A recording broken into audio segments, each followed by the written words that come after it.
Hey guys, I just thought I would show you progress on the Autonocat, the 14 footer. I've been working on a slide concept that would basically allow the solar panels to be stowed away and kind of protected. Eventually I may not do that. I haven't used this system yet, so I really don't know to what extent I want or don't want to do stuff. Now in the shop, I've got some basic concept vehicles I'm working on. As you guys have seen for many years, this has been put on hold, but I ordered up a new little fan for the tail rotor. Then I'll 3D print some stuff. But today, like I said, I'm working on doing some more things. Finished wiring my strobes the way I like them. This is the Autonocat first version, which is about 6 feet, 7 feet. It's pretty cool. It's basically got some guts in there.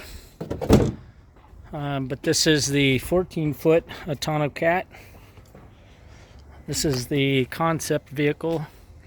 Got a little ways to go. If I decide I like how this works, then I will build a full-blown version of my own design.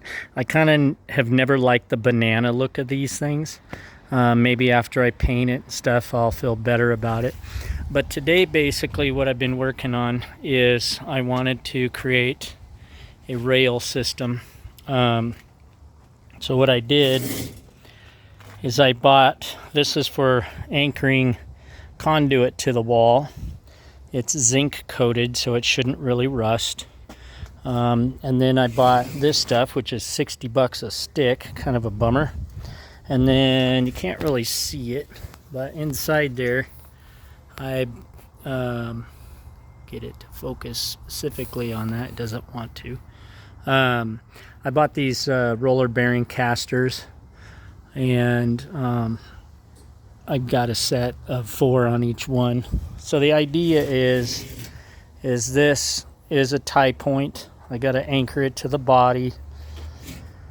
I'll build a frame across here with aluminum channels, and it will basically act as the square frame structure. So this is 72 inches front to rear. When you slide it back, and again, get this back. The whole point of sliding it back is to lock the solar panels underneath the seating area. The same system applies here. It's a stopping point.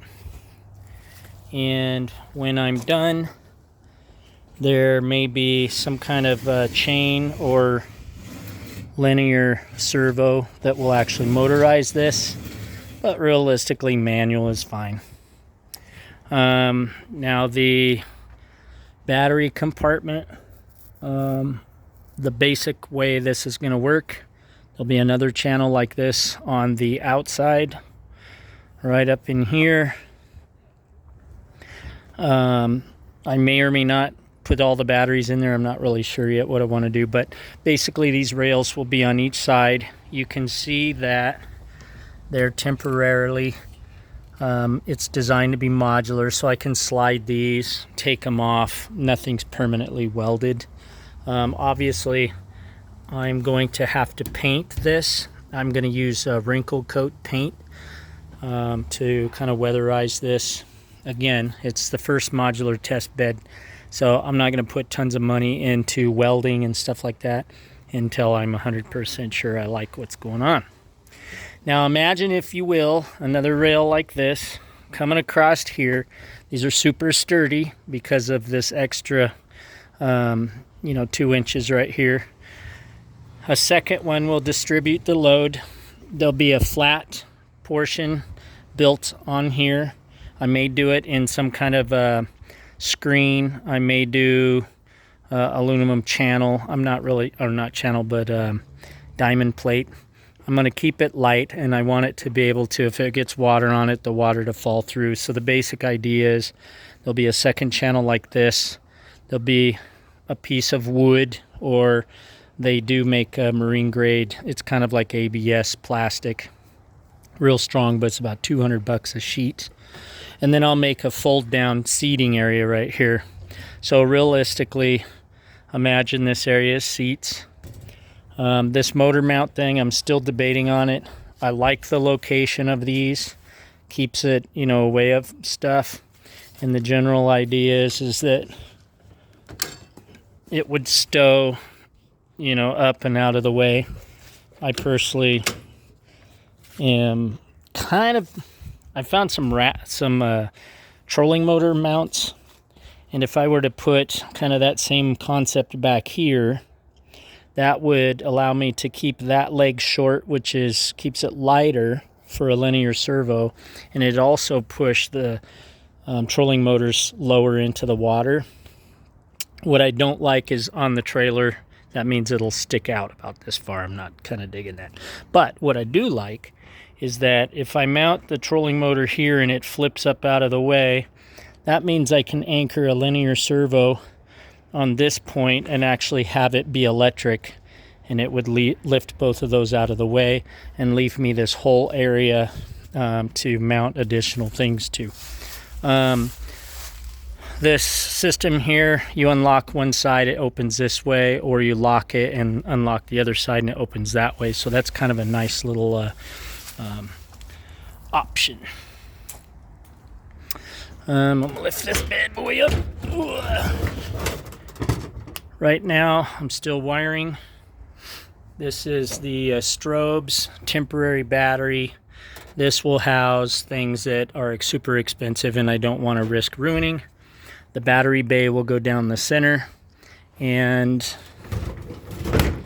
then once this is built and these seats fold up and you can't see them, it looks more robotic when they're folded up. When they're not folded up, there's going to be a dashboard of sorts that comes out right here. So when you're sitting in this position here, you'll have a dashboard with your iPad and joystick controller to steer this thing.